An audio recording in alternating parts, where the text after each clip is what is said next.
Subscribe করুন আমাদের channel GK mania আর latest video নোটিফিকেশনের জন্য বেল আইকনটি প্রেস করুন। আজকের ক্লাস শুরু হচ্ছে পার্টনারশিপ। এই চ্যাপ্টারের কোশ্চেন সংখ্যা খুব একটা বেশি নেই, কিন্তু কোশ্চেন যখন আসে তখন অনেকগুলোই আসে।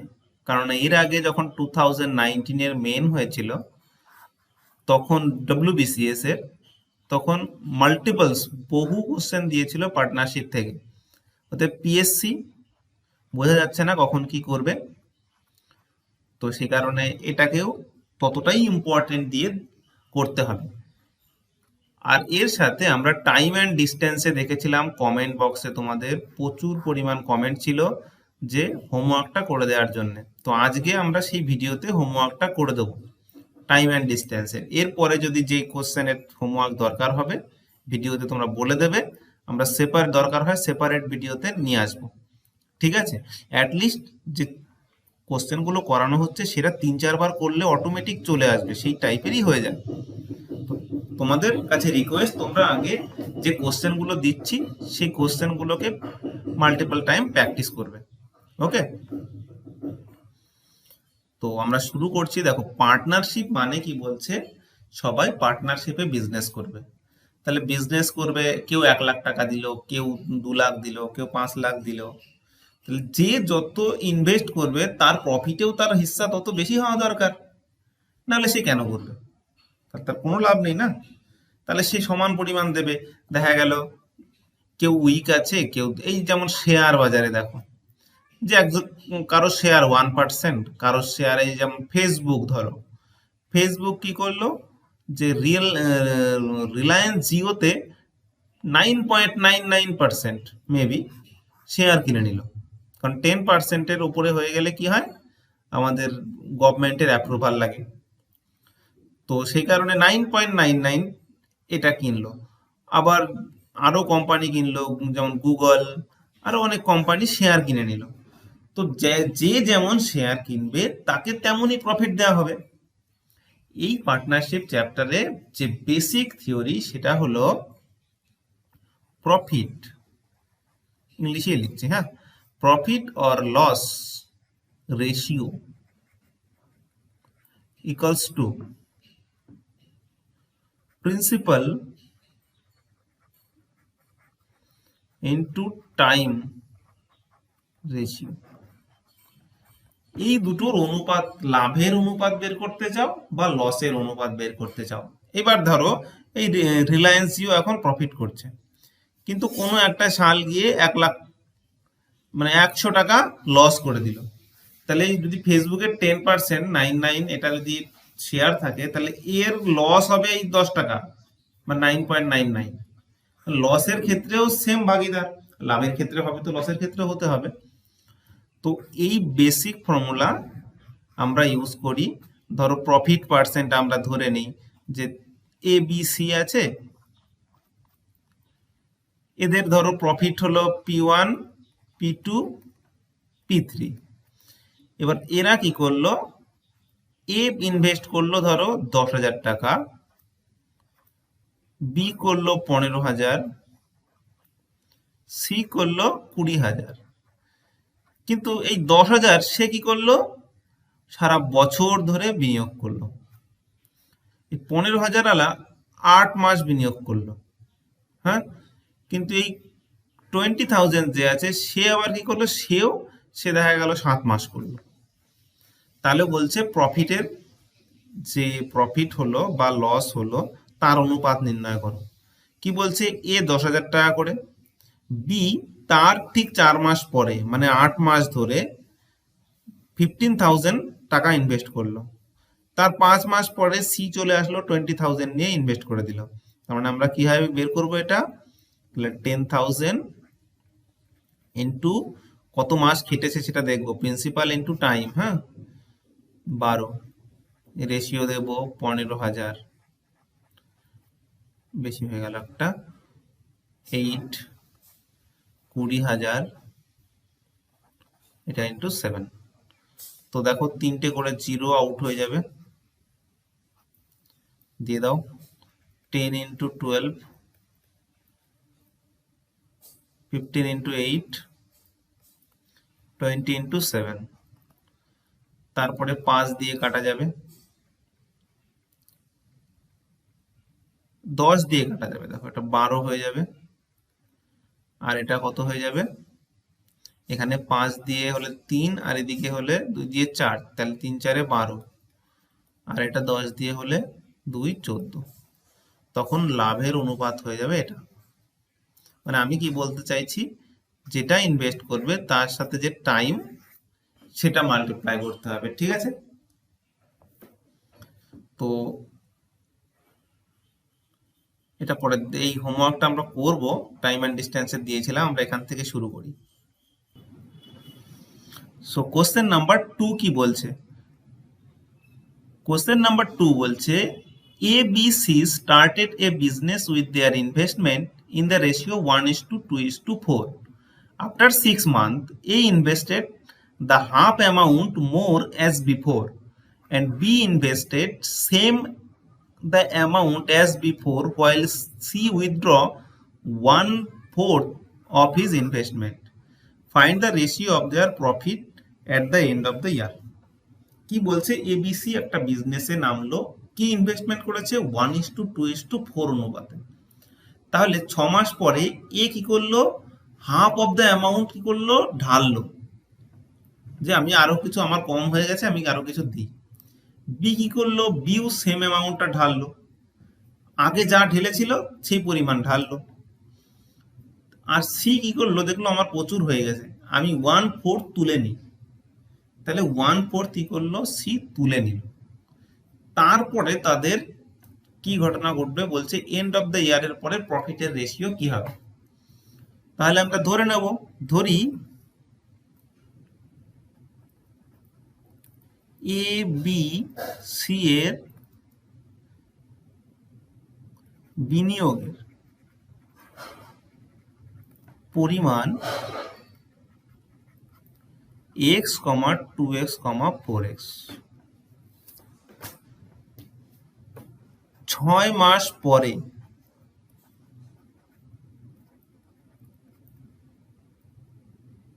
এ এর নতুন বিনিয়োগ কত হয়, x/2। 6 মাস পরে বি এর বিনিয়োগ সমান 2x। 6 মাস পরে সি এর বিনিয়োগ কত হবে, সমান, এ দেখো 6 মাস পরে এর নতুন বিনিয়োগ, ঠিক আছে, এগুলো সব নতুন। এবার যদি তুমি মোট করতে চাও তাহলে পরে এটা সমান, দেখো 4x এর ওপরে 1/4 বসিয়ে দিলে হয়ে যায় x। সি এর নতুন বিনিয়োগ হলো না, এটা বিনিয়োগ আর হয়নি, এটা 6 মাস পরে সি তুলে নেয় x টাকা। বুঝলে কি বুঝলে না? তাহলে আমি করছি, আমরা জানি লাভের অনুপাত সমান মূলধন ইনটু সময়ের অনুপাত। এটা তো আমরা জানি, অ্যাকচুয়াল যে ফর্মুলা সেটা তো এটাই হয়। তো আমরা কি করছি, এটাকে করে ফেলছি। ধরো আমরা লাভের অনুপাত মানে হলো P1:P2:P3, এটা সমান লাভের অনুপাত ধরছি। তাহলে এই মূলধনের অনুপাত তখন কি করব, আমরা A:B:C এর লাভের অনুপাত ধরে নিচ্ছি। তাহলে মূলধনের অনুপাত, দেখো প্রথমের যে x টাকাটা ছিল, এই টাকাটা 6 মাস ধরে খাটবে, আমাদের তো টোটাল বিজনেসটা 1 বছর ধরে চলেছে। কারণ আমি কি বলেছিলাম, মূলধন ইনটু সময়, আরো যে এক্স এর পরে এক্স প্লাস টুটা যোগ করা হয়েছে, ঠিক আছে, এই টাকাটা কদিন খাটবে? আরো 6 মাস খাটবে। ঠিক আছে, অনুপাত করছি। তারপরে 2x টাকাটা 6 মাস খাটলো, খাটার পরে আরো 2x ইনভেস্ট করে দিল, 2x প্লাস 2x হয়ে গেল, এইটা আবার আরো 6 মাস খাটিয়ে দিল। সে কি করছে, 4x করে প্রথমে 6 মাস খাটালো, তারপরে এই 4x থেকে x টাকা বাদ দিয়ে দিল, মানে তুলে নিল, নিয়ে এটাকে আবার 6 মাস খাটালো। এই হলো কোশ্চেনের অ্যাকচুয়ালি অ্যালজেব্রিক ফর্ম। তাহলে এখানে 6x আর এদিকে 3x/2, 3x/2 ইন্টু 6 অনুপাত এদিকে 12x plus 4x into 24x, এইটা অনুপাত 24x আর এটা 3, এটা হলো প্লাস, তার মানে 18x করে দাও, এটা 2 দিয়ে 3, 3 3 9, 15x, এটা 12 আর 24 36x, 24 আর 18 কত হয়? 2 আর হলো 4, 42x, 3 দিয়ে কেটে দাও, x তো কাটলোই কাটলো, 3 দিয়ে 5, 3 দিয়ে 12, 3 14 42, কত হয়ে গেল? 5:12:14। তার মানে এ বি সি এর লাভের অনুপাত, ওকে, P1:P2 যেটা P3, সেটা হয়ে গেল তোমার 5:12:14। ওকে, কোশ্চেন নাম্বার 3 তে চলে যাচ্ছি। এটা একটু ট্রিকি আছে, শুধু বুঝে নিতে হবে। ये working partner get 20% as his commission of the profit after his commission is paid. তাহলে if the working partner's commission is 8,000, যদি ওয়ার্কিং পার্টনারের কমিশন 8,000 টাকা হয়, then what is the total profit in the business? মানে কি বলছে, যদি বাংলায় বলতে চাই, বাংলায় বললে পরে, যখন তার ধরো যখন একজনের কমিশনটা পেড করে দেওয়া হলো, পেড করে দেওয়ার পরে তারপরে যে প্রফিটটা থাকলো, সেই প্রফিটের 20% কি করছে, এই working partner get 20% as his commission, তার মানে 20% সে কমিশন হিসাবে পাচ্ছে। এইবার কি বলছে, ওয়ার্কিং পার্টনারের কমিশনই বলছে 8,000 রুপিস। এবার এই পেইডটা, এবার ধরো 8,000 টাকা আগে কমিশন হিসাবে পেয়েছে, ধরি মোট লাভ সমান x টাকা। মোট লাভ যদি x টাকা হয়, তাহলে পরে এবার দেখো এই মোট লাভটা কিসের উপরে, 20% অ্যাজ হিজ, যে কমিশনটা হবে সেটাই এর উপরে হবে, এর 8,000 বাদ দেওয়ার পরে হবে। তার মানে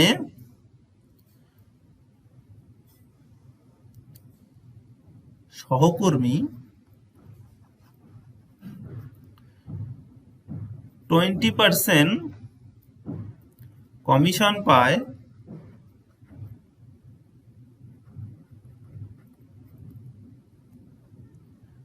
তার কমিশন দেওয়ার পরে, তাই তো 20% কমিশন পায়। এবার কি বলছে, তাহলে মোট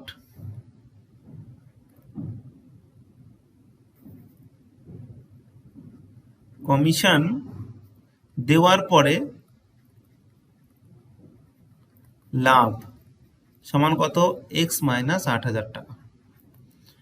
এই টাকাটার, এবার এই টাকার উপরে 20% পাচ্ছে, তাহলে অ্যাকচুয়ালি যে 8,000 টাকাটা পাচ্ছিল, সেই টাকাটা কিসের উপরে পাচ্ছে, এর উপরে পাচ্ছে। মানে 20% যে টাকাটা পাচ্ছে, সেটা এই যে কমিশনটা সে পাচ্ছে, সেটা কিন্তু এর উপরে নয়, মানে এক্স এর উপরে নয়, x মাইনাস 8,000 এর উপরে। বুঝতে পারলে কি পারলে না? দেখো, সহকর্মী যে 20% কমিশন পায়, তার কমিশন দেওয়ার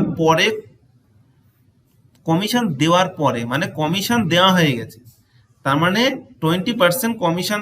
এবার আমরা কি করছি, এই এক্স মাইনাস প্রশ্নানুসারে কি বলছে দেখো,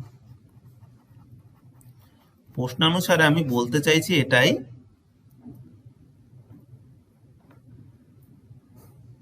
এক্স মাইনাস 8,000 যেটা আছে এর উপরে যখন 20% আমি নিচ্ছি না, তখনই হচ্ছে 8,000 টাকা।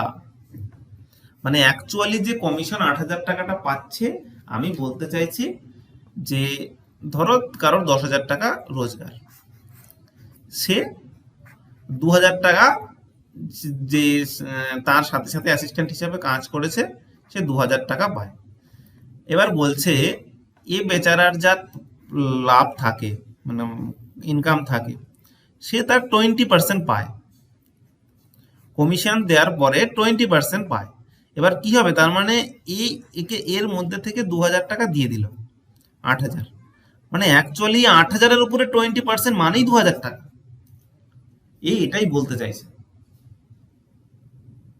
ঠিক আছে? এবার অ্যাকচুয়ালি এই অ্যামাউন্টটা তো আমি জানি না, এই অ্যামাউন্টটা ম্যাক্সিমাম অ্যামাউন্টটা যেমন ভাবে বের হবে সেই হিসাবে হবে, ঠিক আছে? আমি আমি বলতে চাইছি ধরো x% সমানই হবে 2,000, ঠিক আছে? এখানে একটা আনকমন দিতে হবে, ভেরিয়েবল দিতে হবে x%।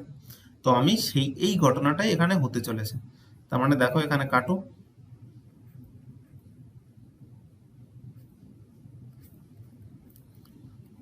x মাইনাস 8,000 চলে গেল 40,000, x সমান হয়ে গেল 48,000। ওকে, এবার তোমার মনে হতে পারে কি ঘটনা ঘটছে, আমি তোমাকে বুঝিয়ে দিচ্ছি। বোঝানোর ব্যাপার হলো 48,000 টাকা তাদের টোটাল লাভ, তাকে কমিশন দিয়ে দিল 8,000 টাকা। কমিশন দেওয়ার পরে যে 40,000 টাকা পড়ে থাকলো, ওরা বলতে চাইছে এর 20% মানেই হলো এই 8,000 টাকা। দেখো এর 20% মানে হয় নাকি, 5-8-40, ঠিক আছে? দেখো 8,000 টাকা হচ্ছে কিনা। অ্যাকচুয়ালি এইটা জানতে চাইছে, মানে ওই কমিশনটা দেওয়ার পরে যা থাকলো তার 20%টাই কমিশন, ব্যাস, আর কিছু নয়। ওকে, সো এই হলো কোশ্চেন।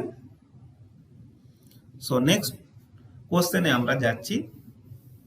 ধরো GK Mania publication makes a profit 9 lakh. বলছে জিকে ম্যানিয়া 9 লাখ টাকা লাভ করছে, যদিও করে না, চিন্তার কোনো কারণ নেই। 20% of which is paid as taxes. বলছে 20% কি বলছে, ট্যাক্স হিসাবে পেইড করে। এবার আমাদের স্যালারি যখন ইনকাম হতে থাকে, আমরা কি হয়, ধরো মাসে 1 লাখ টাকা করে রোজগার করছি, কামাই না সত্যি, 30,000 স্যালারি, তো খুব বেশি নয়। তো 1 লাখ টাকা করে যদি মাসিক মাইনে হয়, তাহলে 1 লাখ টাকা যদি মাসিক মাইনে হয়, তাহলে 12 মাসে 12 লাখ।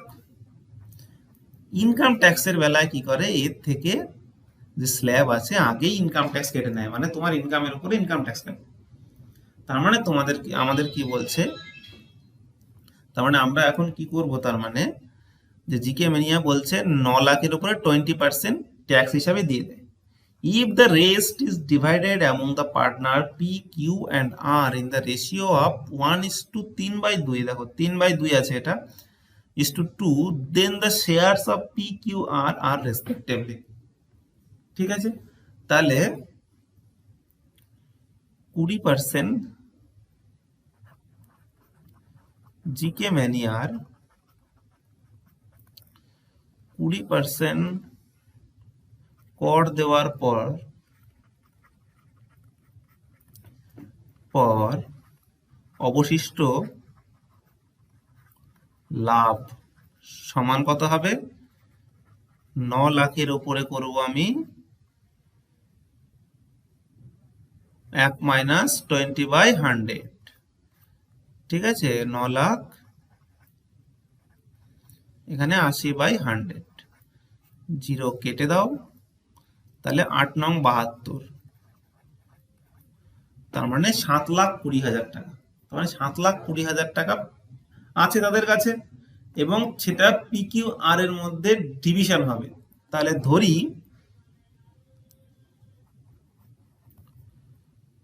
পি কিউ আর এর লভ্যাংশ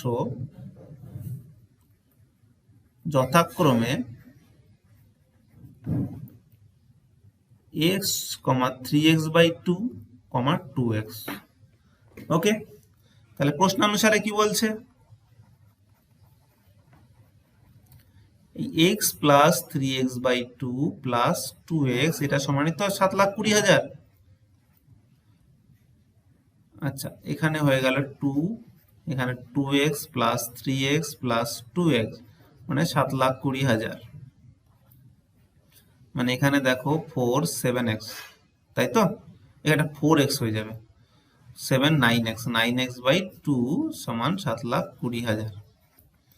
এ দেখো এখানে ডাইরেক্ট করে দাও 80,000, 8 নং 72, x সমান 1,60,000 হয়ে গেল, আর একটা 0।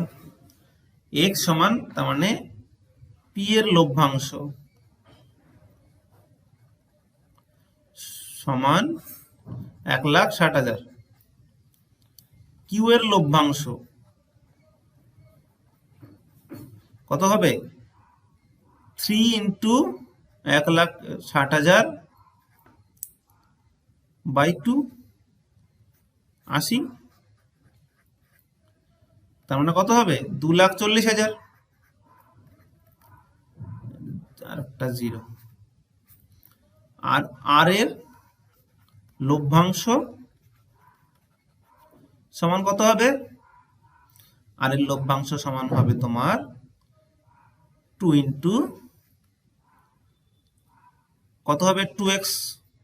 এবার 2x আছে তোমার, এবার এটা হলো 1,60,000, মানে হয়ে যাবে 3,20,000। ওকে, তাহলে পি কিউ আর এর এরকম ভাবে ধীরে ধীরে করে দেবে। হলো, তাহলে আমরা কোশ্চেন নাম্বার 5টা তোমাদের হোমওয়ার্ক হিসাবে থাকবে, তোমরা পড়ে অবশ্যই কমেন্টে জানাবে।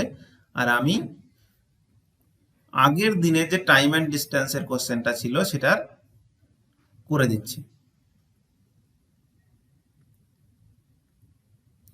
এই তো question number 1, a train leaves a station A at 7 a.m.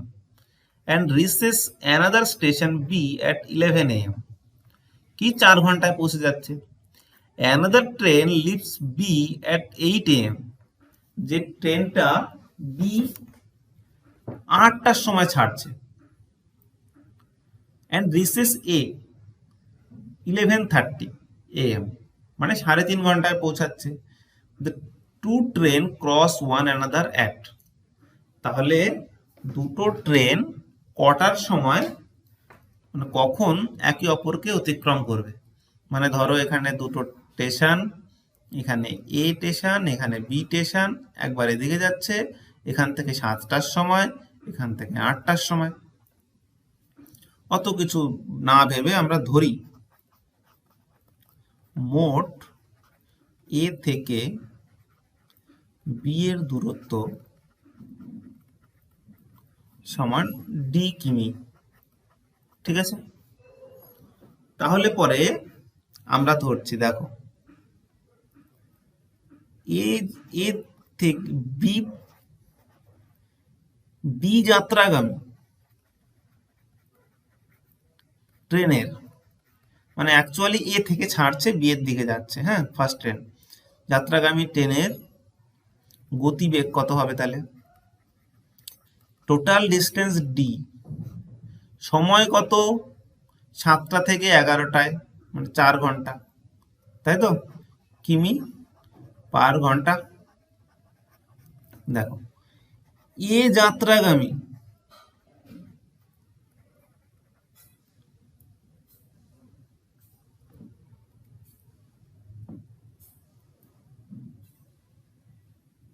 এটা স্টেশন দিয়ে দিতে পারো, স্টেশন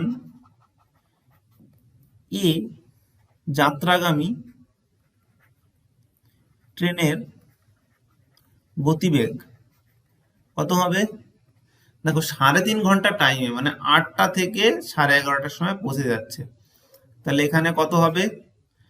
7/2, 3.5 ঘন্টা মানে কি 7/2 না? তাহলে 7/2 মানে অ্যাকচুয়ালি 2d/7 কিমি পার ঘন্টা। এটা হয়ে গেল। এবার কি বলছে কোশ্চেনে যে এরা দুজনে মিট করবে কখন?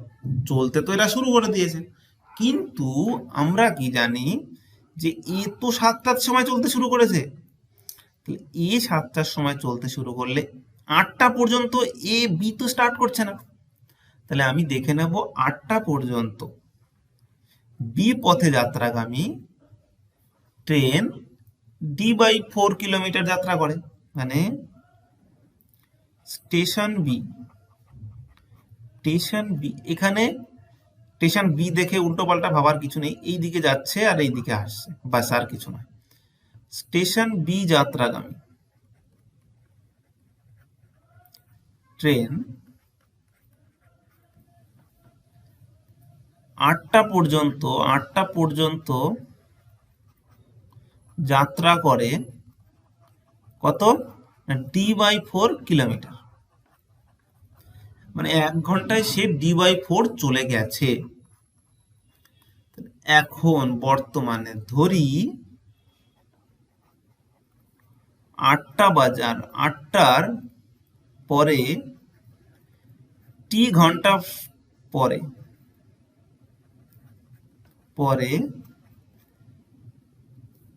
ট্রেনদ্বয় একসাথে মিলিত হবে।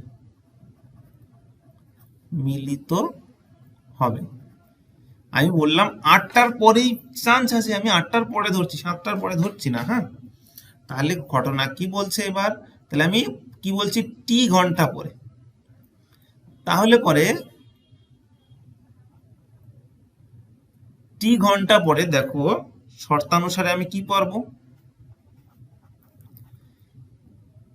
এই যে টি ঘন্টায় কত, আমরা যদি ফার্স্ট বি যাত্রাগামী ট্রেন হয় তাহলে পরে এ কত যাবে টি ঘন্টায়? বেগ ইন্টু সময়, মানে ডিস্টেন্স হয়ে গেল। মানে আমি ধরছি টি টাইম পরে এখানে গিয়ে মিলিত হচ্ছে। তাহলে টি টাইমে এর যা স্পিড তার সাথে টাইম গুণ করলে তো এখানে চলে যাবে। আবার এ উল্টো পথে যে আসছিল এটা হলো 2d/7, এত কিলোমিটার পার ঘন্টায় যায়। এবার ধরো টি টাইমে ওই জায়গাটায় পৌঁছে যায়। তাহলে এই দুজনে যে ডিস্টেন্স কভার করবে সেটা তো এই যে এখান থেকে এইটুকু পর্যন্ত, মানে অ্যাকচুয়ালি এই ফার্স্টের যে 1 ঘন্টার রাস্তা সেটা তো আর কভার করছে না। তার মানে এরা অ্যাকচুয়ালি যে ডিস্টেন্সটা কভার করছে সেই ডিস্টেন্সটা নিশ্চয়ই d/4। মানে অ্যাকচুয়ালি এখান থেকে এই এ থেকে এই পর্যন্ত যে ডিস্টেন্সটা ছিল সেটা তো d/4, তাই না? 1 ঘন্টায় গেছে। তাহলে আমরা এখন ক্যালকুলেশন করে দিই। ডি কমন নিয়ে নিলাম, t/4 প্লাস 2t/7 আর এখানে 3d/4, ডি দিয়ে দাও কেটে, এখানে 28, এখানে 70 প্লাস 40, এখানে 3/4, 4 দিয়ে 7, ঠিক আছে? এখানে 40 বলছি, এটা 80। তার মানে আবার আসছি 15t/7 সমান 3। তাহলে t সমান হয়ে গেল 21/15, 3 দিয়ে 5, 3 দিয়ে 7, ঠিক আছে? এইবার তার মানে কি বলছে? t সমান 1 আওয়ার 2/5, 2 আওয়ার এরকম ধরার দরকার নেই। এটাকে হলো আমরা এটাকে একবার টাইম করে দিই। t সমান, তার মানে t সমান কত হচ্ছে? 7/5। এটা আওয়ার ছিল, হ্যাঁ, আওয়ারকে আমি 60 দিয়ে গুণ করে দিচ্ছি। 7 বারং 84, 84 মিনিট তার মানে অ্যাকচুয়ালি 60 মিনিট তো মানে 1 ঘন্টা তো আছেই, তারও 24 মিনিট পরে অ্যাকচুয়ালি তার মানে দুটি ট্রেন মিলিত হবে, দুটি ট্রেন লিখবে, হ্যাঁ, মিলিত হবে কটায় হবে? দেখো 8টার পরে 8টার 84 মিনিট পরে, মানে অ্যাকচুয়ালি 9টা সমান আরো যে 24 মিনিট থেকে গেল, 24 মিনিটে। ঠিক আছে, এখানে জায়গা নেই বলে আরো ক্লিয়ার লিখতে পারো, লেখা গেল না। ওকে, এই হলো তোমাদের ক্লাস আজকে পার্টনারশিপের। এর পরের দিনে পার্টনারশিপে আরো 5টা কোশ্চেন আমরা করে দেবো। ঠিক আছে।